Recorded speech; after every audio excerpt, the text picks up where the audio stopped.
નમસ્કાર, હું છું પ્રેરણા. આપ જોઈ રહ્યા છો ઇન્ડિયા ન્યૂઝ ગુજરાતના મહત્વના સમાચારોની વિગતવાર વાત કરીએ તો વિશ્વમાં કોરોનાના વધતા જતા કેસ વચ્ચે ભારતમાં અત્યાર સુધીમાં કોવિડ-19 ના 4 નવા સબ વેરિયન્ટ પેટા પ્રકારો મળી આવ્યા છે.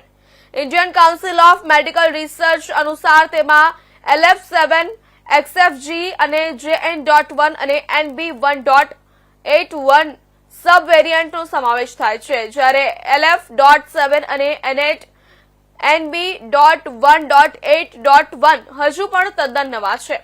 ભારતીય SARS કોવિડ-2 જીનોમિક્સ કન્સોર્ટિયમ અનુસાર તમિલનાડુમાં NB1.8.1 નો એક કેસ અને ગુજરાતમાં LF.7 ના 4 કેસ મળી આવ્યા છે.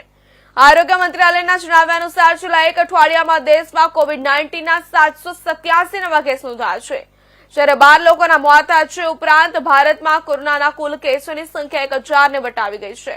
તેમના મોટાભાગના કેસો JN.1 અને ઓમિક્રોન વેરિયન્ટના છે, જે ભારતમાં સૌથી સામાન્ય છે. આવી સ્થિતિમાં કોરોનાથી બચવા માટે વધુ સાવધાની રાખવાની જરૂર છે.